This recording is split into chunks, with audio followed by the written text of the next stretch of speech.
Welcome to the Woman's Hustle, Thrills and Spills of Entrepreneurship, where we keep it real about what it takes to build, grow, and thrive.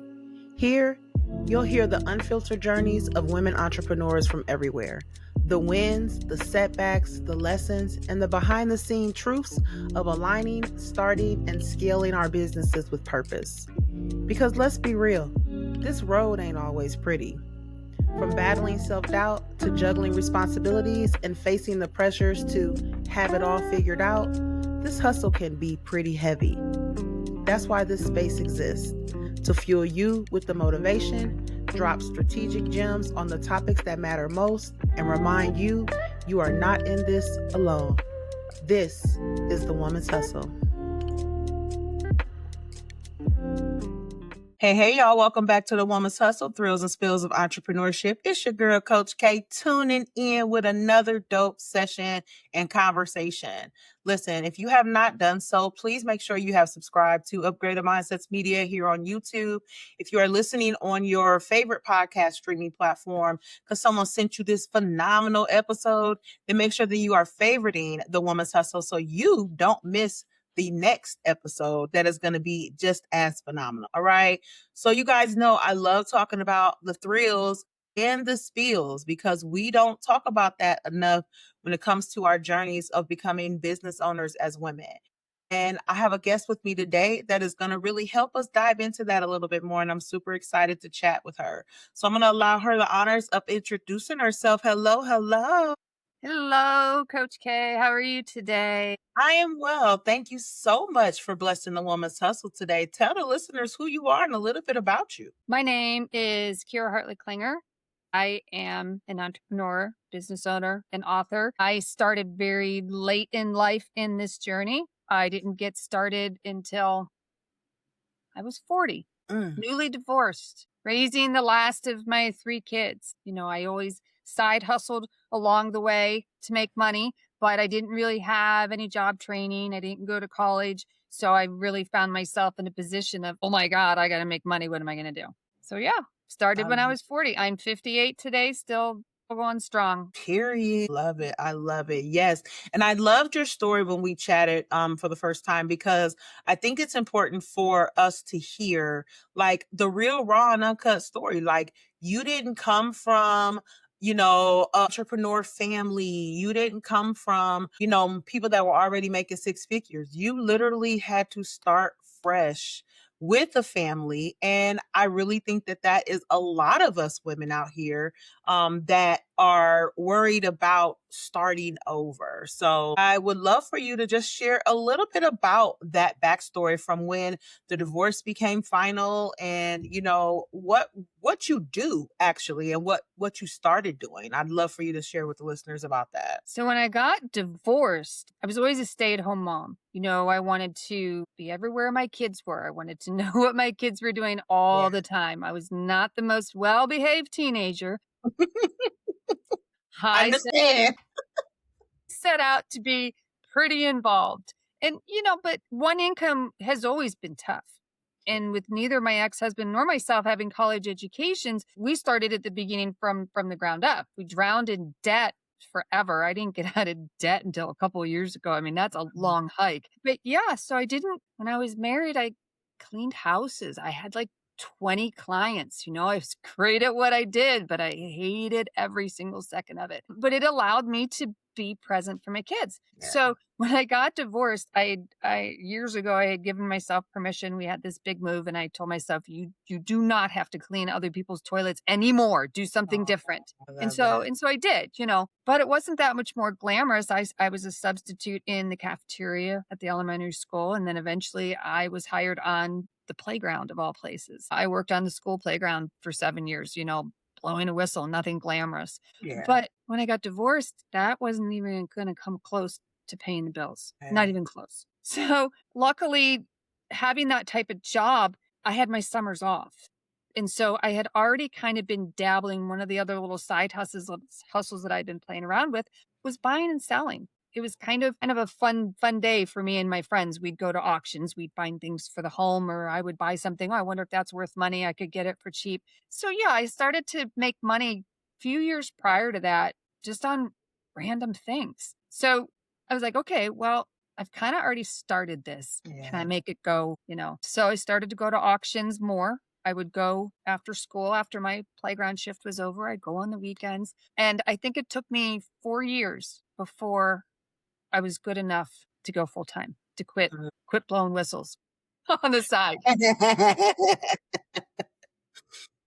Those type of things can take a while, but let me tell you something. You really like stepped up and like kind of got creative, but you made it a fun thing. When you started it, did you look at it as something that you would be doing as a business, or was it something that you just was like, oh, this is something fun with my friends as a hobby? I did not look at it as a business at the time. I was certainly hopeful that I would make some good money because, like I said, Right. we were in debt for so long. So any Yeah. money that I could make was good money. But yeah, I just bought strange things, and it was surprising and fun when they made money. I'm like, really, Yeah. you want that? And buying and selling on the internet was still kind of new. It was in its first decade on eBay. I think it was 2003 when I Oh, right. first opened my Oh eBay my shop. God. Yes. I got divorced it was official in 2009, but I started doing it officially as a business in 2008. So it was about 5 years of kind of dabbling with it before I decided, you know what, let's see what I can do with this. Yeah. But I did enjoy it. And yes, I could have gotten a job, factory, whatever. But my daughter was 14. That's a really awful, ugly age to start leaving a kid alone home Tell me after school. about it. So, it's not really what I wanted to do. And I Right. did get some pushback through the grapevine of people that I knew that said things like, well, you should be going to college. And it's like, with what money? Because let's not forget that that's a big factor here, people. Like, Right. Number one, I have to make money, not spend money. Number two, if I'm going to school and going on to the recess during the day, when? How? I had to come up with something bigger and better than that. And yeah, maybe when my last daughter left for school, maybe at that point, if I still hadn't made a go of something, maybe then it might be time to think about going to school. But again, it's that you're already living life. The luxury, I know people that do both, and hats off. But, it just wasn't going to happen for me. And I knew that. yeah. I want to ask you too, because the level of things that you had to do to get there, how did you like keep yourself going? When those type of things were happening, like, figuring out, if this was something that you wanted to do as a business, or was there ever the thought of, screw it, I'm just going to go find a job? Like, did you have those moments? There was an opportunity. Um, the school, they had the position of secretary at the elementary school was becoming available. I didn't really want it, but I Mm, kind of felt like I should try for it, you know?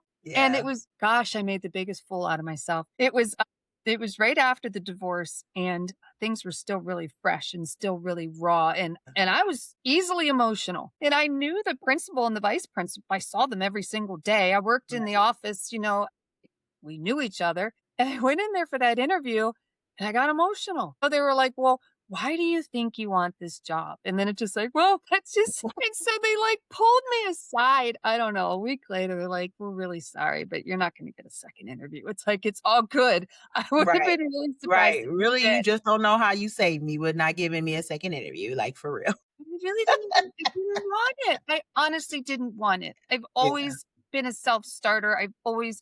I'm a horrible, horrible clock puncher. Terrible. I mean, late But by you 10 know it minutes. though. But you know it though. And I think that that's one thing, in just talking to you, I can just tell that you've always had that self-starter mindset, that self-starter mentality. Like, I know that I'm going to try to make a way out of no way. And I think that that really is a huge part of being an entrepreneur. Really putting things together, like I said, making a way out of no way. You did that and you continue to do that, because I want to kind of move forward a little bit, because like you have, you do resale and things like that. You've been in this game for like 20 plus years, Kira. So I just really Yeah. am curious to talk to you more about like what you were doing back then versus now, because you still are, heavy in it. And I'd love to hear your insight on what you feel has changed from back then to now when it comes to that. And going back briefly, you're talking about having what it takes to be an entrepreneur. I mean, the biggest, I think, thing is stick to itiveness and learning how to pivot. Yeah. If it doesn't work this way, okay, go this way. Be Right. open to what else can I do with this? So Yes. it started on eBay. Like I said, I would buy anything and everything that nobody else wanted. If it was in the garbage pile, I'd pick through it. If nobody was bidding on it, I would buy it. Why not? It would cost me next to nothing. And if I had to turn around and recycle it, donate it, throw it out, whatever, it was all part of the learning experience too. Right. That isn't to say that something that was worth money 20 years ago is worth money today. That's Right. all Right. part of learning the craft. You have to kind of follow the tide and you have to do your research. It's staying on top of it continuously. I mean, eBay started out selling Beanie Babies. Nobody wants them anymore. And they did. So, you have to learn to change, be adaptable to change. So I was just cruising along. One day, I bought a bunch of fabric at an estate. The woman had been a quilter, a crafter, whatever. My new husband, he was brand new in my life, and he takes me to an auction with his pickup truck. God. Well, we already know that bad buddy was full. Oh, I stuffed it full. And I never bought fabric before, but I went a little crazy and I started stockpiling. And yeah, every little nook and cranny of that truck was full. But then I had to learn about it because I do upholstery work. I can make a t-shirt quilt. I can sew, but nobody ever taught me to sew. I can't use a sewing machine. I'm lost. Everything I do is by hand. But yeah, I know a little bit about fabric, but going into trying to sell fabric, I knew nothing about fabric, nothing at all. So that was something I had to learn about too. There's something to be said for talking to other people. There's something to be said for seeing what other people are buying and selling and kind of looking to see what people have to say about it. I learned things about burn testing. You can take little snips of fabric and you can burn it to find out what the fabric is made out of. And then I had to learn how to date fabric. So there were all these different variables that came into play. Wow. So little by little, I started to learn more and more and more. And as I was learning more, I wanted to buy more and I wanted to have like a big inventory. Prior to that, I would bring things home. I would list it. I'd give it maybe 2 weeks. If I couldn't sell it, it was gone. It was out of here. Go away. So buying fabric was the first time that I said, you know what, I'm going to keep an inventory like a real store and see what happens. So people would come and as I got better at it, they would start to fill a cart. And the bigger my inventory grew, the more they'd put in their cart, the bigger orders I would have. So it became something that wasn't paying me tremendous amounts of money, but it was paying me every single day. And maybe it meant that I could go to the grocery store in the middle of the week and buy a loaf of bread and whatever, it was paying me every single day. And I'm like, I kind of like this, I'm not waiting for auctions to end. But anyway, it got to the point where the fabric was really kind of getting lost in everything else on eBay because the eBay is where I make the big money on it's the quick turnovers, the big turnovers. So that's when I decided to open my Etsy shop. And that was in 2016 that I moved all my fabric over to Etsy. So it took me 8 years before I split into two. So I do run both shops now. Again, eBay it's the fun one that pays me crazy amounts of money. And Etsy is the one where I spend the crazy amounts of money. But, I have so much fun on Etsy and I've got a strong customer base, a lot of repeat customers. I have a really good conversion rate. Yeah, I've met so many great people and it has led to so many other things. The Etsy shop led to the books. It started the books. The books started the public speaking. Right, because we haven't even gotten to that part yet. Gotten there yet. So I love it. I love it. Exploded after that. But yeah, I mean, I don't know. Etsy's a lot of fun and it still pays me every single day. It pays me more now, but yeah. I love that. And something you mentioned a few minutes ago, like you really came up with your own strategy, right? Something that somebody would probably listen to this and be like, how in the hell did she make a business out of fabric? You did.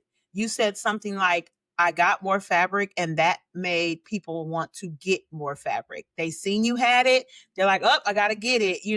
I'm curious, like, your creativity with that, how was that when it came to marketing for like the fabric and stuff like that? Because that's a unique item, right? Even though, we can go to a Michael's or we can go to a Hobby Lobby, whatever else, but like actually purchasing something like that online, what was like your creative thought behind getting it to sell? Something about fabric that is very true of anything collectible.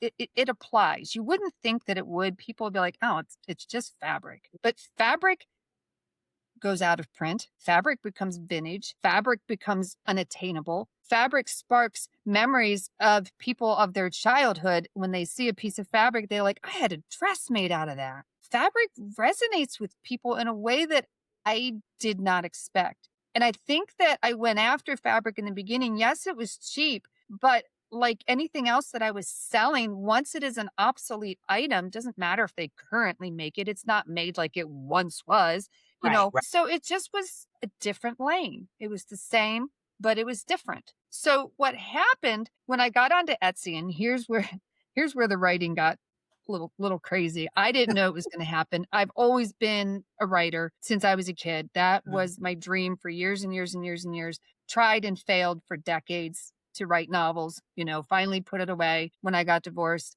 So I have these Etsy pages. I have this fabric. Some of these fabric auctions have started to get a little bit competitive, if you will. I'm meeting a completely different crowd of people. There's some really great stories behind it. Great stories behind the grandmothers that are stealing because I'm buying all the fabric, or, behind the competition that is beating me up one side and down the other, the auctioneers who really don't care about fabric. There's just all these little stories. Right. But the people who use the fabric, they do care for some reason. I found that out accidentally. I was just writing little notes or narratives, and I was like, hey, you wouldn't believe what it took to get this collection of fabric. And then maybe I would talk about where it came from, who owned it beforehand. It just became a way to set me apart from other people that were selling fabric, because people were visiting my site. Maybe some read, maybe some didn't, but nobody else was really talking about it. Everybody was just selling fabric, and nobody was really sourcing estates like I was and hunting down the collections that belonged to somebody else. Nobody cared. Nobody was putting the heart behind it. And especially today in a world of AI, where you can ask AI to write your descriptions for you, standing out is the way to go. Yeah, it is. That was how I stood out. That part. Standing out is the way to go. People, I'm not saying not to use AI as a tool, whatever else, but you want to make sure that you are standing out as a business, as an entrepreneur. Just because people know who you are doesn't mean that they're going to buy from you. She took a completely unique idea and made it a brand. And I am just in love with the story. Like, you made it a story. You made it to where people are intrigued about it, and they're probably going to spend money. People like to buy the story. People like to buy, you know what I'm saying? So I love that you turned and spun that like that. That's dope. And you are continuing to do that, because let's talk more about how you have scaled things, with the books and the speaking and all of that. Please share more about how you got into that and how things are going for you now. So what happened with these stories that I was sharing, the customers of mine, now I'm going to throw this number out there to give you an idea. I don't know how many are repeat customers. I'd have to go back and visit. But in the 18 years that I have been full-time, I've had more than 56,000 sales between eBay and Etsy. So, Yay! I mean, that is an opportunity to get to know your people, right? Yes. They started to ask me to write a book. I got enough requests about writing a book. Somebody would message me and they would say, okay, I just spent 3 hours doing nothing but reading your stories in your shop, and you really need to write a book. And so it's like, to be that person that somebody gets squirreled on in their shop. I mean, I get squirreled watching reels. Right, enough. me too. So to be that person that somebody got squirreled on, you're like, wow, really? Seriously? So it was a full circle moment, because I always wanted to write anyway. I didn't think I was going to write nonfiction. I never in a million years thought that. But storytelling is storytelling. If you're I'm talking about real characters now. It's not somebody that I made up. It was almost like a cheat sheet. It was like, oh, well, here's your character. Let's write about it. Yeah. So I wrote the first book. That was back in 2026. It was back in 2023. I was 55 years old. Yeah. Never too old, never too late. Ever. Never, ever. Never, ever. And so I have this book and I'm like, okay, well, the people spoke. Now it's my turn. So I started printing off all these notes. Hey, you told me to write the book. I published the book. Here it is. It's the book. You can buy it in my shop. I can sign it. It can be a gift for somebody. You can buy it on Amazon. You can buy it here. You can buy it there. Just something. I changed it up all the time. A paragraph that I was able to copy and paste 4 or 5 times on the same piece of paper, print it out, get out my paper cutter, flump, flump, flump, flump, nice stack of notes, sign something on it. Thank you. I appreciate you. With dozens of packages every week, free advertising. Here you go.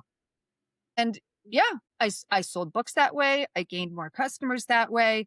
Again, another full circle moment. It also, when you write a book and you publish a book, it doesn't just promote itself. You can't just have it appear on Amazon one day and then sit there Tell and them again, please. Yeah, you can't just sit there and watch the screen and reload. Did I sell one? Did I sell one? It doesn't sell itself. I'm like, okay, what else can I do? Because yes, I've already got this audience, but what else can I do?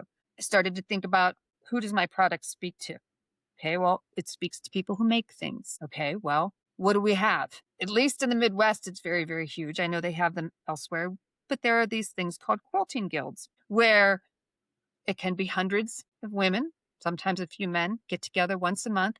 They make quilts. They talk about quilts. They swap fabric. I'm like, okay, these are my people. This is where I'm going to start. So I started sending out, tons and tons and tons of emails to all these different quilting guilds because they hire speakers all the time. Yeah. Speakers that show them how to do things, speakers that talk about what they make, or speakers that wrote a book, speakers that have things to sell. And since they only meet once a month and they don't have guest speakers every month, it probably took at least 6 months before the appointment started kicking in. But I did quite a few. I don't know, maybe 20 first year or two. But That's awesome. I would go and I would sell books like crazy because I was taking it to the people. I could read a chapter from the book. I could bring fabric, sell fabric, pass out business cards. I did make connections with quilters who wanted to unload their own stashes. Another kind of currency. I love it. Another kind of currency, because that's what that was. Another kind of currency.